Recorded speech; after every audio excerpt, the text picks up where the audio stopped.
नमस्कार, स्वागत है आप सभी का IBC 24 के खास कार्यक्रम धन्वंतरि सम्मान 2025 में। मैं हूं आपके साथ हितेश व्यास। डॉक्टरों के कृतित्व को सम्मान करने का एक खास मंच, और एक बार फिर से मंच पर मेरे साथ में 3 खास मेहमान जुड़ रहे हैं। हमारे साथ डॉक्टर यूसुफ मेमन साहब हैं, जाना माना नाम है, कैंसर के क्षेत्र में काम करने के डायरेक्टर हैं संजीवनी कैंसर हॉस्पिटल के। बहुत स्वागत है सर आपका।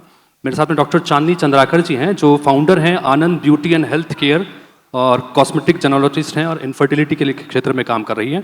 आपका बहुत बहुत स्वागत मैम। और मेरे साथ में डॉक्टर PK हरि कुमार साहब हैं, जो कि MMI नारायण हॉस्पिटल से जुड़े हुए हैं, सीनियर कंसल्टेंट हैं थोरेसिक सर्जरी के क्षेत्र में। आप तीनों का बहुत बहुत स्वागत है। एक बार जोरदार तालियों से तीनों का एक बार स्वागत करिएगा।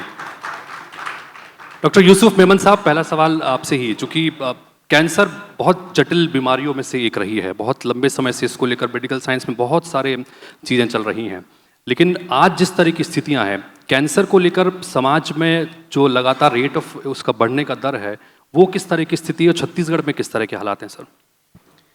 देखिए, कैंसर जो है वो हमारे शरीर की ही कोशिकाएं हैं, जिनमें लगातार इरिटेशन होने की वजह से वो अनियंत्रित ढंग से तेजी से अपनी संख्या में बढ़ने लगती है, शरीर के दूसरे हिस्से में फैलने लगती है और वो छाले या गांठ का रूप ले लेती है।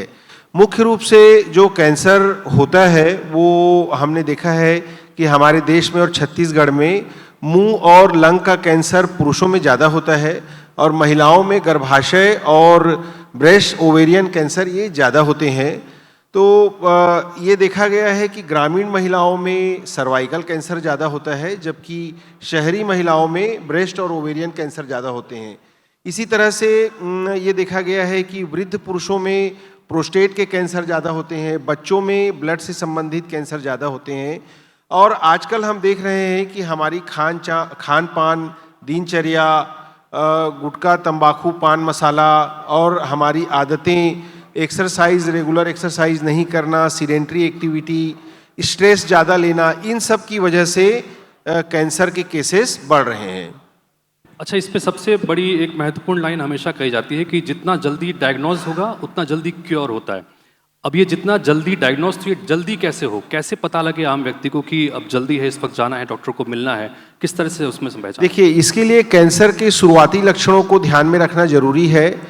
कैंसर के कुछ शुरुआती लक्षण होते हैं, जैसे अगर बच्चेदानी के रास्ते से, लेट्रिन के रास्ते से या पेशाब के रास्ते से खून आ रहा है, शरीर में कोई गांठ है जो अचानक से आया है, तेजी से बढ़ रहा है, मुंह में कोई न भरने वाले छाले हैं, लंबी खांसी है, खांसी में खून आ रहा है, तो इस तरह के कुछ लक्षण है। अचानक वजन कम होना, थोड़ा खाना खाने पर पेट भारी लगना, पेट में पानी आ जाना, छाती में, फेफड़े में पानी आ जाना, तो इस तरह के अगर लक्षण होते हैं तो हमें डॉक्टर से मिलना चाहिए। और ये कैंसर हो सकते हैं, जरूरी नहीं कि ये कैंसर हो।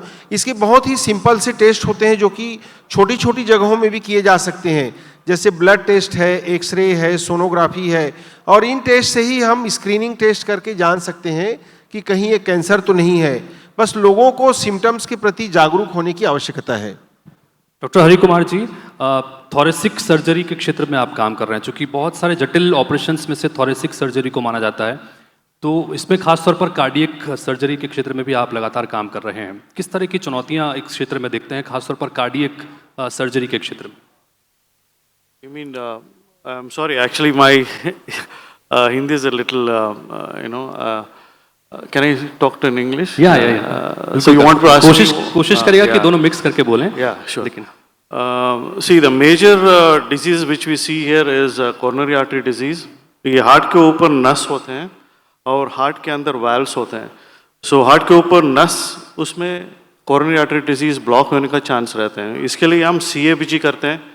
CABG is nothing but coronary artery bypass surgery, which is one of the commonest surgeries everywhere in the world. और हार्ट के अंदर वाल्व्स होते हैं, वो वाल्व्स लीक भी हो सकते हैं, ब्लॉक भी हो सकते हैं। सो उसको हम वाल्व रिप्लेसमेंट और वाल्व को रिपेयर करने के लिए हम कोशिश करते हैं। And coronary artery disease is one of the commonest diseases involving the heart. And as you know, the risk factors, major risk factors हैं diabetes, smoking, hypertension, और ये controllable risk factors हैं। Uncontrollable risk factors क्या है? हमारा family history, or stress. I want to stress on these uncontrollable risk factors where when we have हमारा parents या brothers or sisters उसमें coronary artery disease है, तो we have to be little more careful and we have to undergo screening at an early age. And the second thing is stress. We have to manage stress somehow and avoid overthinking. अच्छा, post Covid sir बहुत सारी ऐसे लगातार तस्वीरें सामने आ रही हैं, चूँकि हम चैनल्स के जरिए हम भी लगातार स्क्रीन पर दिखाते हैं कि बहुत सारे ऐसे केसेस हैं कि कोई खेल रहा है या कोई नाच रहा है, अचानक से अटैक आया, कार्डियक अरेस्ट और डेथ हो गई। ये जो लगातार जिस तरह चीज़ें बढ़ रही हैं और कई बार पता चलता है कि कोई बीमारी नहीं थी, कहीं सिम्टम्स नहीं थे और किसी तरह के कोई व्यसन में भी नहीं था, ये केसेस जो लगातार बढ़ रहे हैं, ये बड़ी चिंता की बात है। इसके पीछे क्या वजह है सर? या कोविड के बाद we are seeing lot of young patients males और फीमेल्स हार्ट अटैक की वजह से आ रहे हैं। और दूसरी चीज़ क्या है कि नसेस आर्टरी बॉडी में आर्टरीज रहते हैं, नस बोलते हैं उसको, पेरिफेरल आर्टरीज में क्लॉट्स होने का चांस रहते हैं। We are seeing lot of young patients coming with blocks in their arteries. Actually, there's not been a study which has been made, but we are definitely seeing a lot of patients. And there are some universities which are conducting studies. वो studies conduct रहे हैं कि Covid से वजह से हो रहा है या कोविड का वैक्सीन से वजह से हो रहा है. So these are the things which are going on. Maybe another 1 or 2 years we might get proper results. Doctor Chandni ji, चूँकि आपके संस्थान के बारे में पढ़ रहा था तो एक जानकारी ये मिली कि मध्य भारत का एकमात्र cosmetic and couple sexology clinic है। इसके बारे में ज़रा बताइए कि ये क्या चीज़ है, चूँकि मध्य भारत में एकमात्र संस्थान है। जी, thank you so much. Hello, नमस्ते, जय जोहार। मैं डॉक्टर चांदनी। जो आपने सवाल किया वो एक मॉडर्न ईरा के साइड में हम शिफ्ट हो रहे हैं। हमारा जो हेल्थ जो फैसिलिटी था वो हम अब देखें तो उस तरीके से शिफ्ट हो रहे हैं जिसमें हम वेलनेस सेंटर की साइड में जा रहे हैं। Everybody wants to feel good, have everything in their own life. तो sexual wellbeing is also part of our life, जिस चीज़ के लिए अभी खुलकर ऐसा कोई भी कंसेप्ट नहीं है। इवन छत्तीसगढ़ में देखा जाए या आसपास के जो भी बड़े सेंटर्स हैं, आसपास के एमपी में देखा जाए, उड़ीसा, झारखंड, ये कंसेप्ट अभी किसी के पास नहीं है कि जो अब मेल और फीमेल के वेलबींग के लिए काम करते हैं। हमने अगर गायनेकोलॉजिस्ट सुनते हैं तो हम ये सोचते हैं कि डिलीवरी कराने वाली मैडम होगी, बस वही आता है। लेकिन अभी जो मॉडर्न इरा में जो शिफ्ट हो गया है गायनेकोलॉजी, वो कॉस्मेटिक गायनेकोलॉजी एक ऐसा सेगमेंट बन चुका है जिसमें हम फीमेल हेल्थ के अपीयरेंस और उसके कॉन्फिडेंस और इंटीमेट हेल्थ को लेकर काम करते हैं। बहुत सारी फीमेल्स ऐसी होती है जिनको ये इंटीमेट हेल्थ को लेके, अपने अपीयरेंस को लेके बहुत सारी प्रॉब्लम्स होती है, लेकिन वो किसी गायनेकोलॉजिस्ट को भी नहीं बता पाती। दूसरे डॉक्टर्स तो दूर की बात है। अगर उनको इतना फ्रेंडली चांस मिलेगा जिसमें वो खुलकर बात कर सकें कि आपको क्या प्रॉब्लम है इंटीमेट हेल्थ को लेके, रिलेशनशिप को लेके, तो उस चीज़ को हम इस कंसेप्ट में लेकर आए हैं। और जो आपने कहा कि छत्तीसगढ़ का पहला सेंटर है जो मेल और फीमेल सेक्सोलॉजी सेंटर है कॉस्मेटिक गायनेकोलॉजी के साथ में। तो मैंने जो लंबे समय तक इनफर्टिलिटी की प्रैक्टिस करी उसमें मैंने ये गौर किया कि मेल और फीमेल के इंटीमेट हेल्थ में भी प्रॉब्लम है, उनके रिलेशनशिप में भी प्रॉब्लम है, जो बहुत खोद के पूछने के बाद बताते हैं कि हाँ मेरे हस्बैंड को ये प्रॉब्लम है। तो उस चीज़ का मैंने एनालिसिस किया, लगभग 5-6 साल का एनालिसिस में मैंने देखा कि बहुत सारी ऐसी प्रॉब्लम्स हैं जो इनफर्टिलिटी में मेल फैक्टर को लेकर होते हैं, जिसमें बहुत कॉमन हमारे अभी सोसाइटी में हो गया है जो इरेक्टाइल डिसफंक्शन के नाम से आता है। क्योंकि अभी आपका लाइफस्टाइल बहुत चेंज हो गया है, कल्चर्स चेंज हो रहे हैं, मॉडर्नाइजेशन हो रहा है, आप हेल्थ के लिए उतने नहीं हैं, स्ट्रेस इतना ज़्यादा है, तो बहुत सारे लोग जो हैं वो मेल पार्टनर इससे सफ़र करते हैं। तो हमारा जो सेंटर है वो इस चीज़ के लिए बहुत एडवांस टेक्नोलॉजी लेकर आया है, जो मैं कहूँ तो सेंट्रल इंडिया का फर्स्ट है।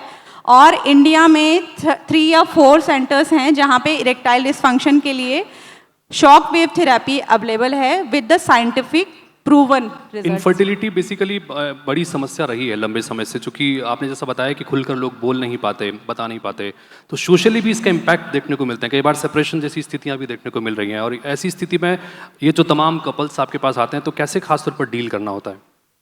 इस टाइप के जो कपल्स होते हैं, हमेशा इनफर्टिलिटी एक ब्रॉड एस्पेक्ट होता है। हम बहुत सारे डॉक्टर्स सोचते हैं कि फीमेल्स में ही प्रॉब्लम होगी, लेकिन मैं हमेशा अपना नज़रिया दोनों में रखती हूँ। जितना फीमेल में होती है उतना मेल में भी प्रॉब्लम होती है।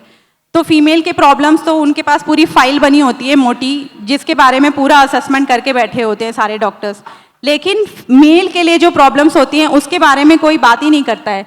तो I specially work for the male infertility with all the other objectives. तो इससे हमको ये समझ आया कि मेल फैक्टर भी उतने ही इंपॉर्टेंट है जितने फीमेल फैक्टर इंपॉर्टेंट है इनफर्टिलिटी को लेके। तो इसलिए हमने ये डिसाइड किया कि इसको भी अवेयरनेस बढ़ाने की ज़रूरत है। मेल भी इतने अपने काम में बिजी हो गए हैं, वो इतने शाय हो जाते हैं कि अपनी प्रॉब्लम्स को भी नहीं शेयर कर पाते, इवन अपने ना तो फ्रेंड्स के साथ में, ना अपने पार्टनर्स के साथ में, ना तो अपने दोस्तों के साथ में। तो उस चीज़ को अवेयरनेस होगी कि हाँ इसके ट्रीटमेंट्स अवेलेबल हैं, then they go for this.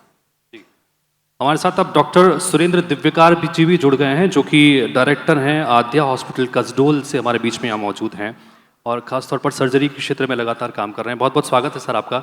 आपसे भी जानना चाहेंगे, चूँकि खासतौर पर सर्जरी के क्षेत्र में आप लगातार काम कर रहे हैं, तो किस तरह की चुनौतियाँ रहती हैं, क्योंकि आप कसडोल क्षेत्र में काम कर रहे हैं शहरी क्षेत्र के मुकाबले? सबसे पहले आप सभी टीम को शुभकामनाएं।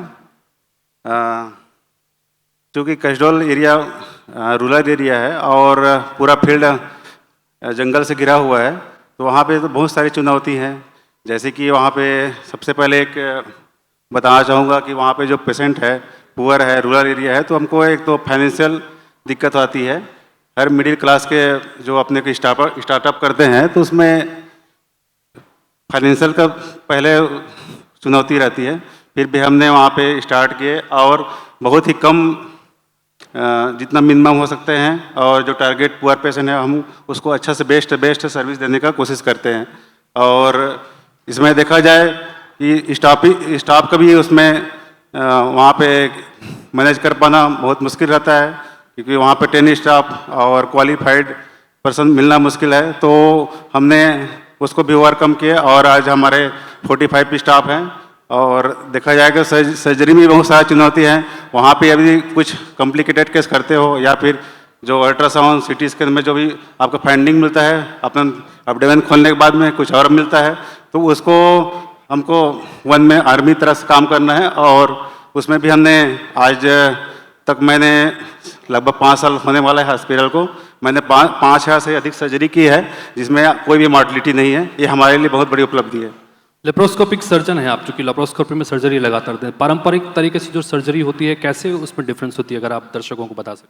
जी, पारंपरिक जो सर्जरी है उनसे किस तरह से डिफरेंस होता है इसमें, क्या? उसमें जनरल सर्जरी का ही होती है। जैसे कि उसमें सारा चीज़ में जनरल सर्जरी में अभी ओपन ही कर रहे हैं, अभी लेप्रोस्कोपी की सुविधा नहीं है, अभी उसको भी भविष्य में करना है। और उसमें परफोरेशन है, जैसे कि पेट में छेद हो गया, खाने की थैली में छेद हो गया और पेट में रुकावट होती है, उस कंडीशन को भी हमने कई ऑपरेशन किए हैं। वहाँ पे ब्रेस्ट कैंसर का भी सर्जरी किए हैं। और उसमें जो हर्निया हाइड्रोसिल ये सब तो कॉमन चीज़ है एक जनरल सर्जन के लिए। और जितने भी ओवेरियन कैंसर है हमने बहुत अच्छे से किए हैं और सभी वहाँ पे खुश हैं हमारे काम से। जी,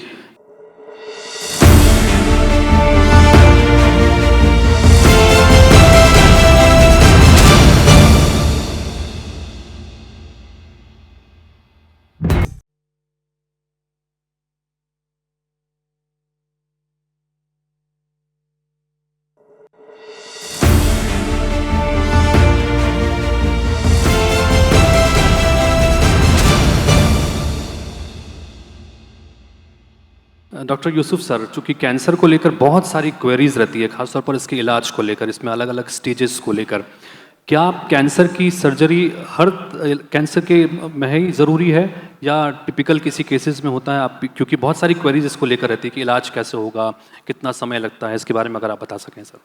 देखिए, कैंसर का मुख्य रूप से 3 तरह से इलाज होता है। कैंसर सर्जरी, जिसमें ऑपरेशन करके कैंसर से ग्रसित अंग को हटा दिया जाता है। दूसरा होता है कीमोथेरेपी, जिसमें कैंसर के इंजेक्शन और दवाइयों से उसका ट्रीटमेंट होता है, और तीसरा होता है रेडिएशन थेरेपी, जिसमें रेडिएशन रेज से हम कैंसर की सेल्स को ख़त्म करते हैं। तो इसमें ज़रूरी नहीं कि हर पेशेंट में हमको कैंसर सर्जरी करने की ज़रूरत है। बहुत सारे कैंसर ऐसे होते हैं जैसे कि गर्भाशय मुख का कैंसर जो कि बढ़े हुए स्टेज में है, या नेज़ोफेरेंजियल कैंसर, या बच्चों में होने वाले ल्यूकेमिया, ये सिर्फ दवाइयों से या रेडिएशन से भी पूरी तरह से ठीक हो जाते हैं। ये कोई भी कैंसर अगर शुरुआती स्टेज में पकड़ में आता है तो हम एक ही ट्रीटमेंट से उसको पूरी तरह से ठीक कर पाते हैं। जैसे अगर हमने सर्जरी कर दी और पेशेंट ठीक हो गया, या कीमोथेरेपी कर दिया शुरुआती स्टेज में, पेशेंट ठीक हो जाता है। रेडिएशन सिर्फ एक ट्रीटमेंट किया वो ठीक हो जाता है। समस्या तब आती है जब पेशेंट का स्टेज बढ़ा हुआ होता है। ऐसे स्टेज में हमें तीनों ट्रीटमेंट कई बार करने पड़ते हैं, कई बार 2 ट्रीटमेंट करने पड़ते हैं। इसमें ट्रीटमेंट का खर्च भी बढ़ता है, ट्रीटमेंट का ड्यूरेशन भी बढ़ता है, और बढ़े हुए स्टेज में कैंसर के दोबारा होने की संभावना भी ज़्यादा रहती है। तो इसीलिए जागरूकता जरूरी है कि शुरुआती स्टेज में ही कैंसर को पहचान कर उसको ठीक कर दिया जाए। मेरा अगला सवाल भी दरअसल वही था। मैंने कहा कि आपने कैंसर के इलाज कर लिया, अलग अलग स्टेजेस आप बता रहे हैं, कैंसर से कोई बंदा क्योर हो गया पेशेंट, उसके बाद कितना जोखिम रहता है कि कैंसर फिर से रिपीट करे, या इस जोखिम को कम करने के लिए क्या कर सकते हैं? देखिए, मुख्य रूप से तो जो है सबसे पहली चीज़ जो है कि कैंसर शुरुआती स्टेज में अगर पकड़ में आता है और ठीक कर दिया जाता है तो इनके दोबारा होने की संभावना कम होती है। जैसे जैसे स्टेज बढ़ता है हमें ज़्यादा ट्रीटमेंट भी करना पड़ता है और इसके दोबारा होने की संभावना भी बढ़ती जाती है। दूसरा, कैंसर का इलाज जो है वो एक टीम के द्वारा होना चाहिए, बहुत सही ढंग से, क्योंकि कई बार किसी कैंसर में हम कैंसर सर्जरी भी कर सकते हैं, कभी हम रेडियोथेरेपी भी कर सकते हैं, कभी हम कीमोथेरेपी भी कर सकते हैं। तो कौन सा ट्रीटमेंट अच्छा हो, इसके लिए जैसे जो ऐसे हॉस्पिटल्स जहाँ पर कैंसर सर्जरी, कीमोथेरेपी, रेडिएशन सभी सुविधा हो, वहाँ पर ट्यूमर बोर्ड्स में डॉक्टर बैठ के डिसाइड करते हैं कि कौन सा ट्रीटमेंट पेशेंट के लिए ज़्यादा सही है। तो इस तरह का ट्रीटमेंट करना, जो कंबाइंड ट्रीटमेंट अप्रोच होता है, ये भी बहुत ज़रूरी होता है। तीसरा जो है, कैंसर की दोबारा होने का एक बहुत बड़ा कारण जो है हमारी इम्यूनिटी भी होती है। तो अगर हम कैंसर होने के बाद भी अगर हम अपनी इम्यूनिटी को मजबूत रखते हैं, हम अच्छा खान पान, अच्छी आदतों को अपनाते हैं और हम पॉजिटिव अप्रोच रखते हैं, तो हम कैंसर को दोबारा होने से रोक सकते हैं। डॉक्टर हरि कुमार, जैसे कि डॉक्टर मेमन साहब कह रहे हैं कि खान पान और आहार बहुत इंपॉर्टेंट है, और ये हार्ट डिजीज़ के लिए भी और हार्ट के पेशेंट्स के लिए भी बहुत महत्वपूर्ण है। इसको आप कितना बड़ा महत्वपूर्ण, हालांकि आपने बात में बताया अभी, और खासकर आजकल हम ये भी देख रहे हैं कि बच्चों में भी बहुत सारी बीमारी जो हार्ट से संबंधित है वो हो रही है, और हार्ट की बहुत जटिल ऑपरेशंस भी करने पड़ते हैं। आप लंबे समय से इसमें काम कर रहे हैं, आपका अपना अनुभव क्या कहता है सर इसमें? Food is a very important aspect in heart disease. Cholesterol और diabetes ये सबसे बड़ा important risk factors हैं, और ये controllable risk factors हैं। और जो चीज़ हम जंक फूड बोलते हैं, so we usually think of, when we say junk food we think of pizza, burgers. ऐसा नहीं है, इंडियन फूड भी जंक फूड रहते हैं। हमारा फॉर एग्जांपल हमारा समोसास, कचौरी एंड दिस परोटास, उनका कैलोरीज और कोलेस्ट्रॉल और ट्रांस फैट, फैटी एसिड्स, ये ऑलमोस्ट सिमिलर लेवल में है बर्गर्स और pizza. So our junk food is not only burgers and pizzas, हमारा समोसास, कचौरीज भी, we have to, whatever we eat, we have to eat in moderation, control रहना चाहिए। और दूसरा, डायबिटीज़ है आपको, you will have to control your diabetes properly, और इसके लिए मेडिसिन भी चाहिए। और most important thing is regular exercise.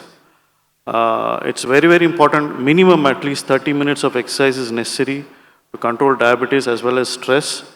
Or the most important thing is avoid fatty oils, fatty foods, or we should include at least 2 fruits and 3 vegetables in our diet every day. This goes a long way in controlling cholesterol and diabetes.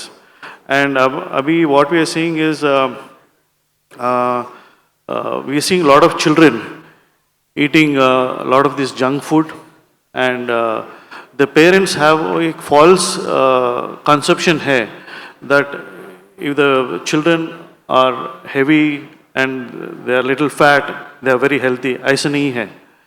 So you will have to control the diet in your children, make sure they live in a very healthy lifestyle, and ये studies और games में थोड़ा balance रहना चाहिए अभी, because with a lot of competition now, the children are made to go to school early in the morning, they come back and they go to the tutorials in the evening.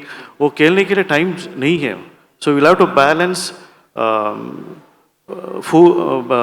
studies as well as sports in their lives to have healthy children.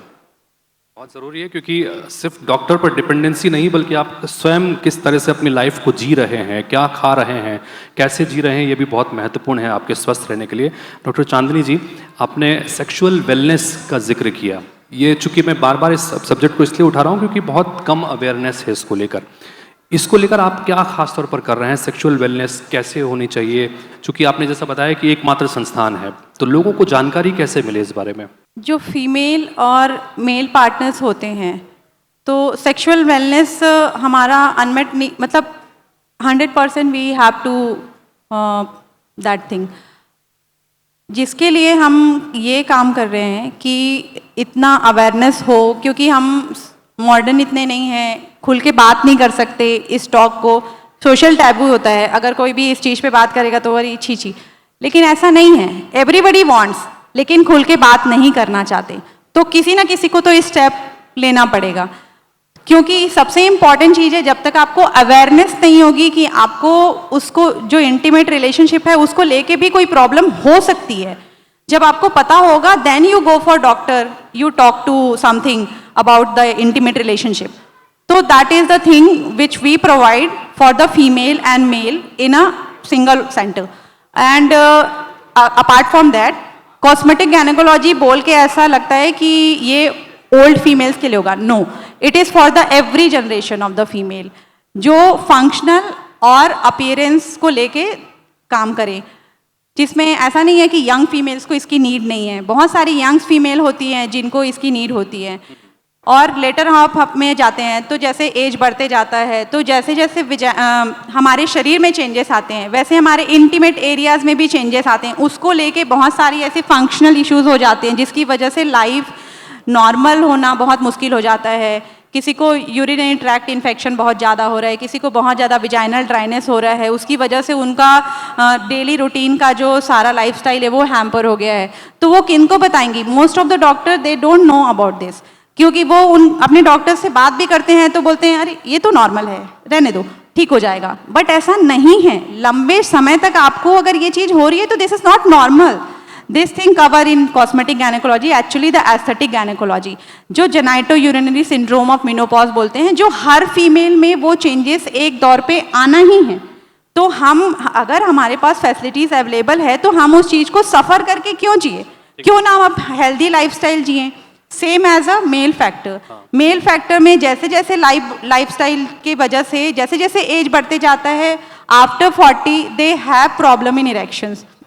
Erectile dysfunction very common, क्योंकि इतना ही stress factor बढ़ चुका है. और earlier as में भी बहुत problem होती है, क्योंकि स्मोकिंग कर रहे हैं, ड्रग्स ले रहे हैं, बहुत सारी चीज़ें. तो उसको लेकर कुल मिलाकर इस पैनल से चर्चा में एक जो कॉमन बात निकल के सामने आई वो ये है कि डॉक्टर्स तो हैं ही हमारी सेवा के लिए, लेकिन हमको स्वयं भी अपनी पर्सनल हेल्थ के बारे में बहुत अवेयर रहना होगा, तभी बेहतर स्थिति हो पाएगी. तो कुल मिलाकर जिस तरह से लगातार डॉक्टर्स के बारे में हम यहाँ बात कर रहे हैं, तो ये कहा भी जाता है कि जब आंसू होते हैं तो आप कंधा देते हैं, और जब हताशा होती है तो आप उम्मीद जगाते हैं, और जब दर्द होता है तो आप दवा देते हैं, और आप होते हैं तो हम सब स्वस्थ रहते हैं. बहुत बहुत शुक्रिया आप सभी का चर्चा में शामिल होने के लिए और इतनी महत्वपूर्ण बातें दर्शकों को बताने के लिए. बहुत शुक्रिया.